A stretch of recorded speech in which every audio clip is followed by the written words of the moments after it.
My next guest is someone that I've known for quite a while, and a couple of years ago when I wrote my book, Find the Blessing in the Bullshit, and had it published, I needed to get some artwork done. And I knew this guy was an artist. I knew that he was an awesome artist, and he came up with this. He came up with the cover, the front cover for Find the Blessings in the Bullshit, which was amazing.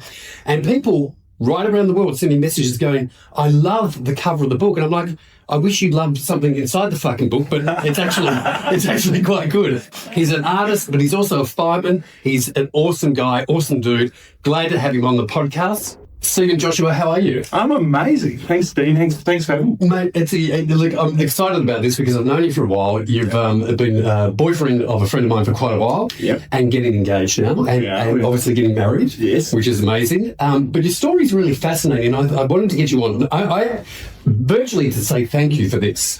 The cover is amazing, and it was something that came out of the blue. So I remember saying to you, I need something for the cover. I need a bull. I need whatever. But you came out with this, and it does get talked about. People actually say it actually looks really, really good. So thank you. Thank you. You're welcome. But we're here to talk about you. All right. And you have an interesting story because not only are you a fireman, but you're an artist. And we're going to talk about that real soon. But your background and growing up was quite unique. Like you came from family of 4 kids. Yep. Youngest of 4. Yes. So there's 4 brother family. That's right. Yep. Three older sisters. Yep. What's the age difference? Like, there's 2 years each. So my eldest sister's like 6 years older than me. Yeah, right. Yeah. Okay. Yeah. And so growing up, you were talking about how you didn't come from a wealthy family. It was it came from quite a family that obviously then did help from the local community and whatever in regards to food and schooling and stuff. Tell us a little bit about that. Yeah, we struggled a bit. There's always someone worse off than you, but we definitely relied on people around us to donate food and things. Christmas time was definitely interesting in our family. We didn't really have much, but I mean, we were pretty lucky. Like we had a lot of love in our family, so we never felt like we went without. But it was definitely noticed. You know, when other kids, your schoolmates, are all getting amazing presents and you're getting shoes because that's what you need for the next year, that's where you notice the difference. Yeah. Growing up in that environment, did you feel as though, because you got into being a fireman when you were 19, did you always have that drive to help people? Was that kind of like a... I think so. I think like that was sort of always ingrained in us that you always help other people. It's sort of as it was modelled to us, and so you meant to give back, and so that was always a model. So I think innately that was always going to be something I've been doing. Yeah. So you also came from, your family was very Christian family. Very. Like incredibly, was it what, because my family is, obviously mum is very religious, Anglican. What was the background there with... We were the Pentecostal church. Right. Very happy, Happy Hillsong, happy clappy rock music. It was very fun. It was, I actually loved growing up in the church.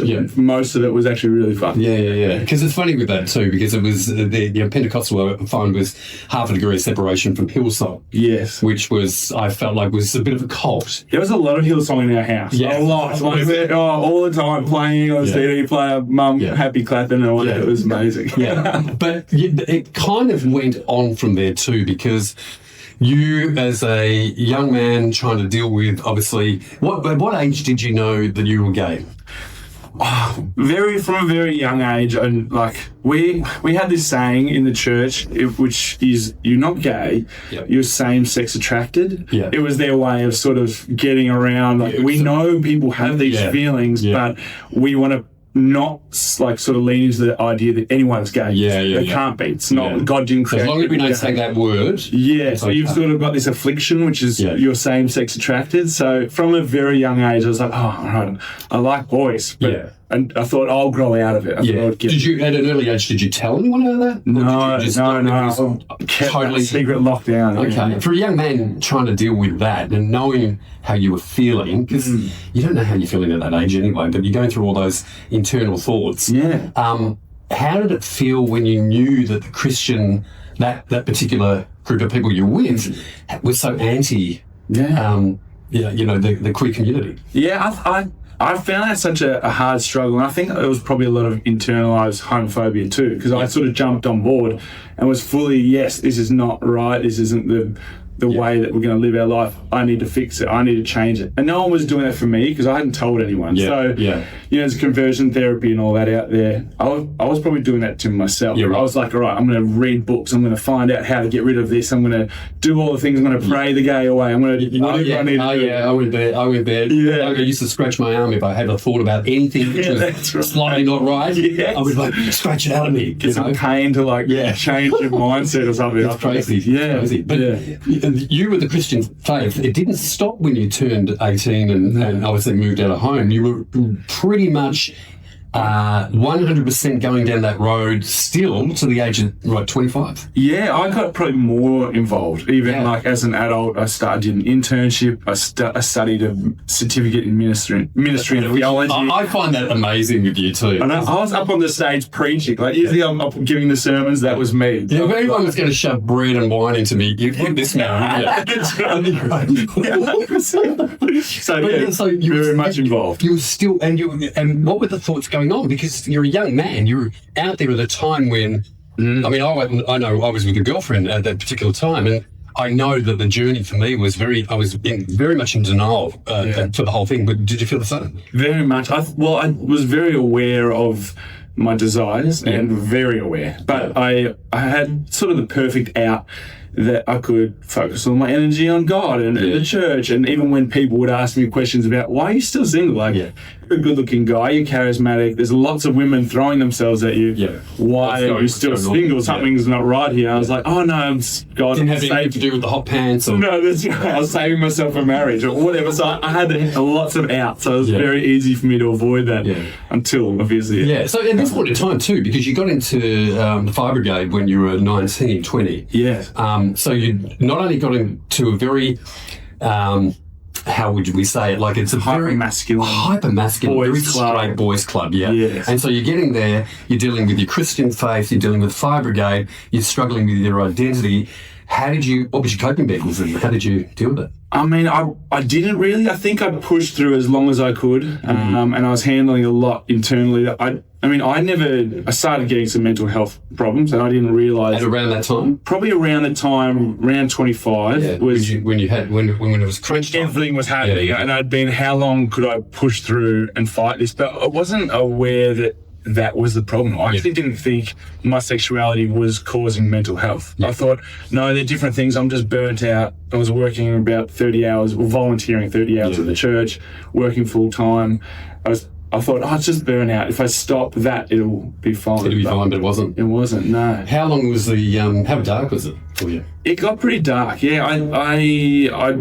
I got right down into suicidal ideation. I was planning it. For about 3 years, I was probably in some pretty dark spots where to me, I was like, there was no way out. I thought, well, I can't get rid of this thing.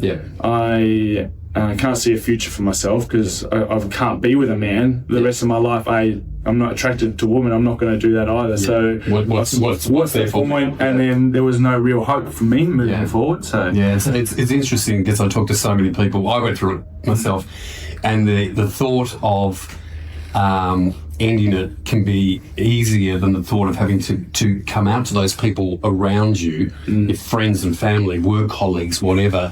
That's so intense, and you've lived this whole life that they have thought you're one thing, and then you've actually got to come out and say, well, actually, no, this is who I am, and you feel like you've let people down or lied to them. Did you go through that as well? 100%, and fearing the judgment or what are they going to say about me, and I've created this person that everyone loves. I'm the fun-loving guy. I'm the character who everyone wants in the room.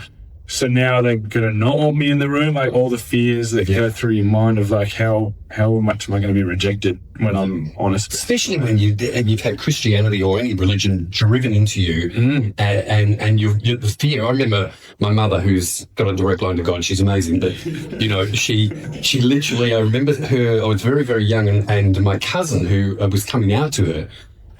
She was sitting there talking to Mum, and Mum, I was at the top of the staircase, and I heard her say, I will never, ever accept this. It's part of my faith, I'll never accept that. So as a young guy who not knowing what's going on, it was kind of like, it was a weird thing to go through, and I'm sure that you saw that all the time, the Christian faith. The judgment that other people got yeah. given down to them. And Yeah. for me, it was even more the internalized homophobia, the internal judgment, because to me, I was like, well, I was so deeply ingrained in the faith, and I thought, if I come out, I'm choosing a life of sin. That's basically death. Like that was how it was taught to you. It's like if you choose a life of sin, you're going straight to hell. Yeah. And so to me, I was like, well, I'm dying anyway. Like it was actually a catalyst in me coming out, because I was like, well, if I'm going to kill myself, I'm going to die if I am with a man. Either way, I'm dead. So and let's just one way is happy ending. That's not I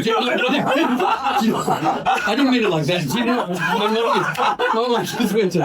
I'm sorry. You know, one way is a good way. Also, yeah. So when you finally did come out, and you've got all this, you've got the Christian community, you've got the fire brigade and the boys there. The stress level must have been intense. You're still dealing with depression and all that kind of stuff. Yeah. Ripping the Band-Aid off and doing it. How did you do it? Who did you tell first? How did you do it? I mean, I started with some of my closest friends who I knew I could trust. Yeah. And they were all great. You know, a lot of them had that standard, oh, we feel bad that you couldn't trust us. You know, any gay man or woman probably knows that conversation we had with them, where they put it on themselves. I'm like, it's not about you. Yeah. Sorry, but this is me and my thing. But it went well, and then slowly just telling my family, and I was very, very lucky. I had such a great experience coming out. Yeah. It was obviously stressful as hell. Like I would not wish it on anyone. Yeah. It's not a good time, but doing it, the other side of it, you're always okay. Yeah, you are. Yeah. But then you've got to tell the next person, you're like, it doesn't get easier. Yeah. You think, I've told 10 people, the 11th will be fine. And then all of a sudden the crowd splits, doesn't it? You've got some who are very accepting and some who can't quite grip it. Yeah. There's an awkwardness. It's an awkwardness. Feel. Yeah. Work was good. I waited a while to tell work. They were very late, because I was like, I just didn't know how to break down that persona that I built up. How many years after you came out to the family now? How long was it? I reckon it was still probably 3 years, maybe. I told again like a very select few in the fire brigade, and they sort of kept my secret for a couple of years until I was like, I now met my now fiance Leo, and I was like, I kind of need to introduce this part of my world. What a way to do it with Leo. Yeah. I know Leo. Right. If anyone's going to break down the barriers. Yeah, here he is. I'll show the photos of him in hot pants with his ripped abs. That's right. At least I got a good one. Something to show off. There we go. The trophy one. So when they finally did all know, because you've got this amazing personality too, I feel like people would have been shocked, but like, hey, he's our buddy, he's our mate. Yeah. Did they really support you on that? Yeah, 100%. And I think I also waited till I was probably 10 years in the fire brigade before I really came out to anyone there. And I sort of 10 years in, like any job, you're sort of like, fuck it, what are you going to do? Yeah, what are you going to do? I'm senior to most of you. It's like, you've got a problem with me. Yeah, I'm the boss. You're going to have a problem. Basically. My boyfriend. Fuck off. Yeah, if you don't like it, out you go. See you later. So it's sort of, I had a level of confidence in the job at that point. Yeah. And a lot of the old crusty homophobic fireys had kind of been retiring over that time, and the culture's changed in our job, where it's a lot less boys club. It's a lot more open. Like we've got probably like another gay guy. We've got 2 lesbians with heaps of, I just think that's in most workplaces in general. We're evolving. I mean, when I was coming out, there wasn't a lot of role models, TV personalities, or so forth. There was Ellen DeGeneres. Yeah, that's it. Pretty much fucking it. Yeah. So it's it has changed, and it's a great thing. It's a great thing. It's become like, especially in what is predominantly a boys' club, it's not an issue. Yeah, no. I mean, we were the same, like, growing up. My mum, she's great now, by the way. She's not homophobic, but growing up, like, we'd see someone gay on TV. She's like, oh, well, I can't watch this show anymore. Yeah. He's on there. Yeah. Well, I used to like him. Someone on Australian Idol. She's like, well, I can't listen to their music anymore because he's gay. I'm like, oh, Mum. My parents were exactly the same, and how they saw me was on a penis with wings going up Oxford Street. Yes. What a way to do it. What a way to break the news. This is just Saturday night, isn't it? So let me ask you, you finally come out. You're dealing with all that. You're living your best life at this point in time, because I can imagine, being there. You do I find that there is a massive amount of suppression that's gone on for 25 years or whatever, and all of a sudden the gates open up. How mental did you go? Like, did you bust the fucking door down and then there was wood chips everywhere? No, I reckon no. No, I was so awkward. Like, I felt like a teenager again. Yeah, right. I'm a fully grown man. Yeah. And I vividly remember my first kiss with a man, and I was like, oh my gosh. Like, I was like giggling like a girl. I was like, I don't know what to do. I was like, oh. I went so slow. Like, I was a virgin, like full virgin. I hadn't done anything with anyone up, and I'm like nearly hitting 30. I'm in my late 20s. I'm like, I feel like such a dickhead being so giddy and nervous about this. So, and once things started happening, it was fine. Yeah. Wow. It was a slow start. It was like, oh, I don't know what I'm doing. I'm so awkward. Made up for lost time, though. You know. Yeah, that's right. So you're cruising along on this journey and whatever. It wasn't the end of the trials and tribulations for you, because you've obviously gone through everything, the coming out, which was really, really difficult, the depression, the dark patches. We'll talk a bit more about that later. But also, you ended up with autoimmune arthritis. Yeah. For how long? It lasted probably 7 years. It's maintained now, but it was about 7 years. Wow. I just. So what age were you when you? What age was I? Just 30 or 31, somewhere in there. Yeah. 7 years of it. Yeah, and I just started dating Leo, and I was probably like a month into dating him. Oh, he goes, what have I got here? That was this one's buckled and broken. I know, and I'm freaking out. It's like, looks good on paper. Yeah, that's right. He's broken. He faked it, but no, I was like, what is happening? We didn't know. I didn't know what was ahead. It's and no one really understands it too. I ended up with an arthritis virus, which went for a week, but lasted for 7 weeks after that. And I was in fucking pain, man. I can't imagine having this thing. How hard was it just doing what you do on a daily basis? Yeah, very. Like, I had to stop working. I was basically off on sick leave. Walking was hard. Like, it would take me so long to walk anywhere. Like, the way I describe it, felt like I had broken bones in both feet. Like, and they were swollen. Especially doing your job that you're trying to do. Yeah, so I couldn't do that. Just getting out of bed was hard, because I'm like, I know I'm going to have a day of pain ahead of me. And so I just want. And how do you explain that to your boss and stuff? Like, with an out there going, oh, well, surely you can do something. Yeah, no, thankfully work was pretty supportive. We had light duties I could do and things like that. But it was more just the chronic illness side of it and how much that gets to your mind as well. I've always been fascinated too, because I've never seen, this is the first interview, I mean, I know I'm doing it, but it's the first interview I've seen with a firefighter. And I've always been fascinated to understand how, because we all see them go down the street and whatever. But you see some incredibly difficult things. How do you deal with that? To be honest, it's sort of autopilot. I think joining so young, it sort of became just part of everyday life. And I think they have some really good systems in there to help deal with stress and things that you see. But it's kind of like, this is next level stuff, because we don't understand fully. We just go, oh, they're just going to put out some fires. But the things that you would see along the way. Lots of it. Yeah, there's overdoses, suicides, lots of death. How do you sort of take that home with you? To be honest, we use a lot of humour. I know it sounds like it's hard for people to comprehend, but a lot of dark humour. You know, we hopefully I'm going to get in trouble for saying this, but we might have just been to something pretty nasty, and on the way back we'll start making jokes, which is a proper way of processing it. Like, it's sort of how we do it. So it's a different environment. Yeah, I've got friends of mine who are paramedics and police and whatever, and it seems to be the same thing, that humour is the healing of all that kind of stuff, which is amazing. But I don't think fireys or police or paramedics or whatever, I don't think they get enough credit for what you do, because I don't wake up in the morning and have to deal with death. I don't deal with springboard divers and little assholes. Beautiful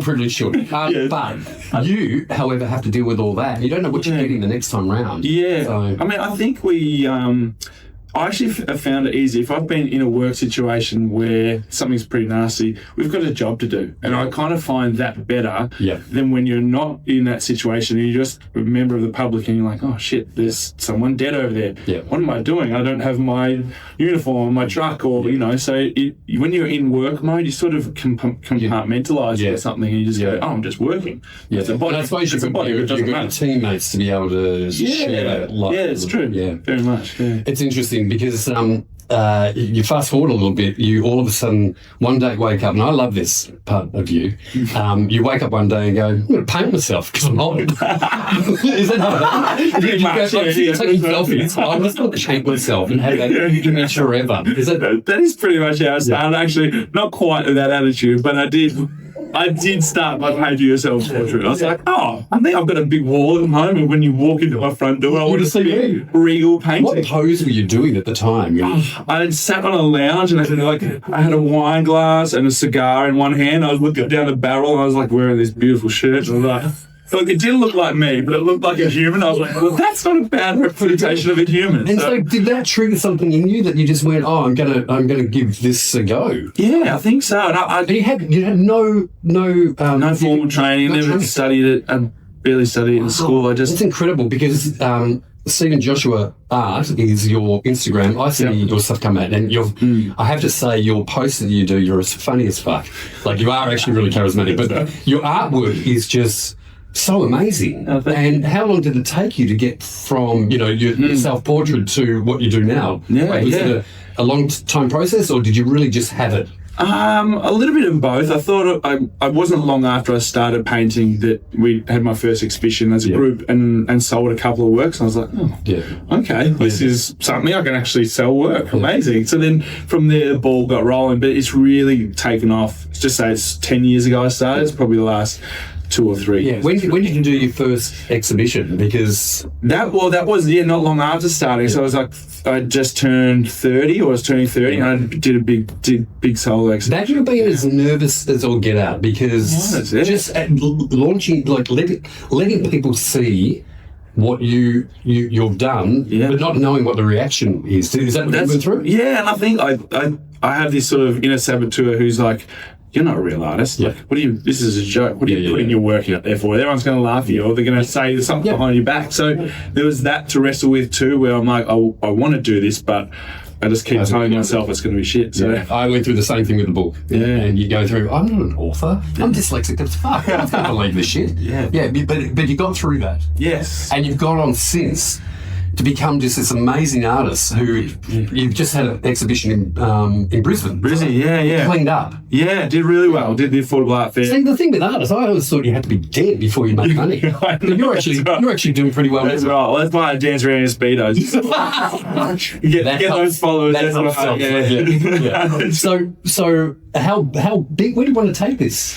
Look, I mean, I would love to be. I love the Fire Brigade. It's an amazing community, great job. But I see myself as an artist first, so I'd love to go full time. How do you actually come up with a new? For me, I get trapped on the same. I get trapped on the same image, and I do that over and over again. How do you come up with new stuff all the time? Where does your brain go to? Yeah, I mean, you'd have to ask Leo. My brain is all over the shop. Yeah, I'm like, are you ADHD? 100%. Quite understand. Clinical ADHD, where I'm like, oh, there's a butterfly over there. I might paint that. Like, I'm like overdrive, too many thoughts, and Leo's like, let's just do what you're working on now, and then we'll move forward after that. But do you feel like that's your super strength because you are ADHD to be able to do what you do with the art, and also with what you do as a fiery, to be able to sort of, because I find a lot of people with ADHD can handle, because your dopamine levels are a little bit lower than everyone else. So when you see a tragedy or whatever, it brings you back to a normal level where you can actually deal with what you're about to see. Yeah, the adrenaline helps. I think it definitely does. I think it's probably also just having something different every day. Like I could never be an office worker or something, because it would not be good for me. So how big do you reckon you can go with this artwork? I mean, I thought that I wouldn't make it to where I am now. Like, if you'd asked me even 5 years ago that I'd be selling the amount of work I am now, I'd say, oh, you're joking. So I actually am not going to put a ceiling on it. I don't know where it will end up, but I would love to go full-time artist in the next few years and see what happens.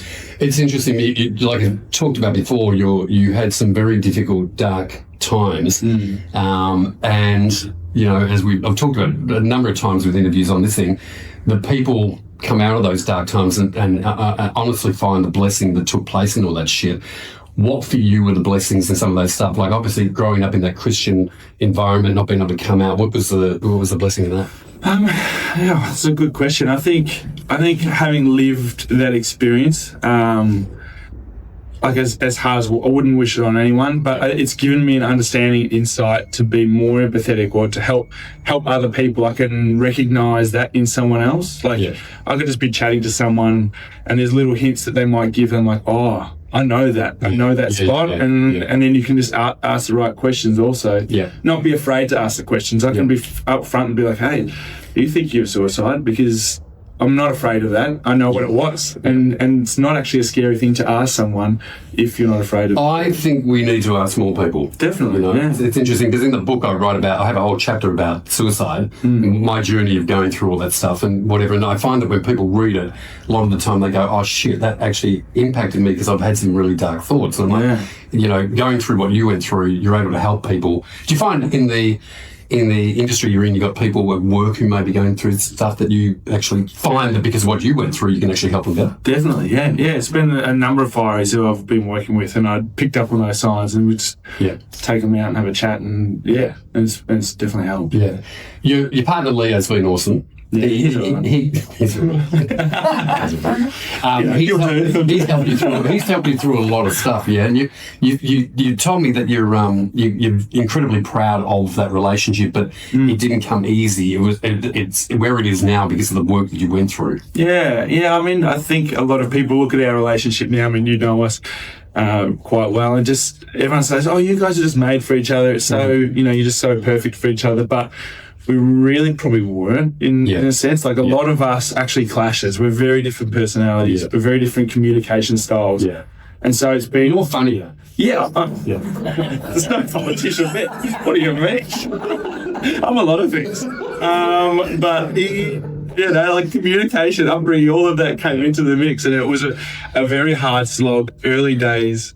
And there were multiple times where we easily could have broken up, and we sort of had that conversation of, are you invested? And the answer was yes. So that was all we needed to know. And we did the work and got through it. And here we are, and everyone's like, wow, your relationship's so good. I'm like, it was hard. And to get to this point now where you're about to tie the knot.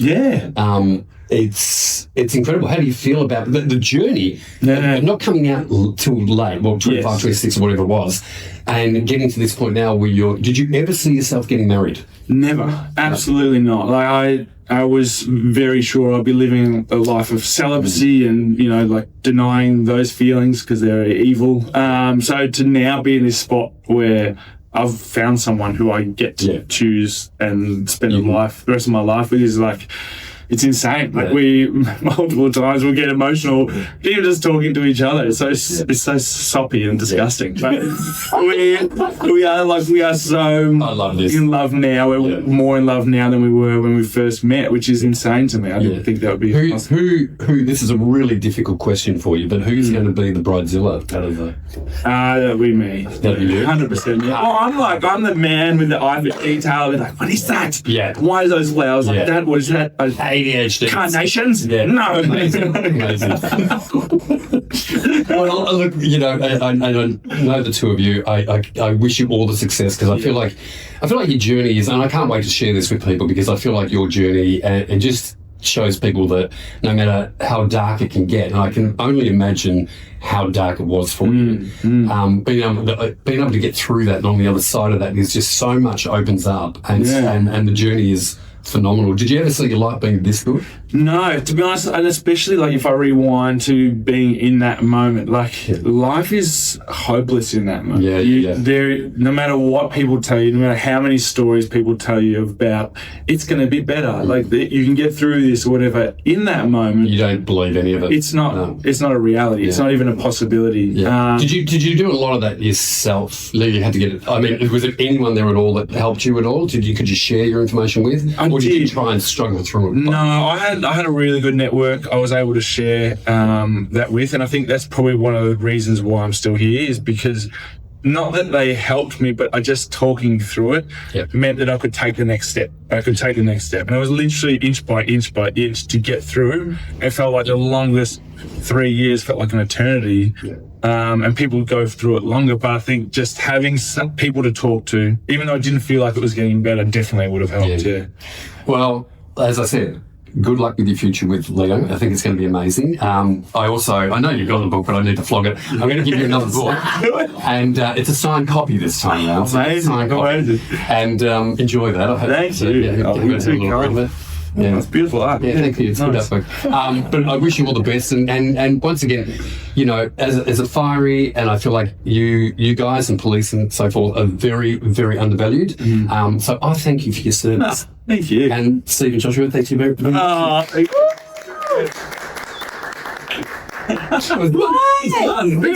Thank you. That was really good. So good. Yes, this is great. Loved it. Heaven. You've got Travis Kelsey vibes. Blessings and Bullshit is sponsored by St Kilda's Best Kept Secret, the Hive Milton House co-working space. Amazing staff, rooftop views, incredible community, and a workspace that actually makes you want to show up. Look them up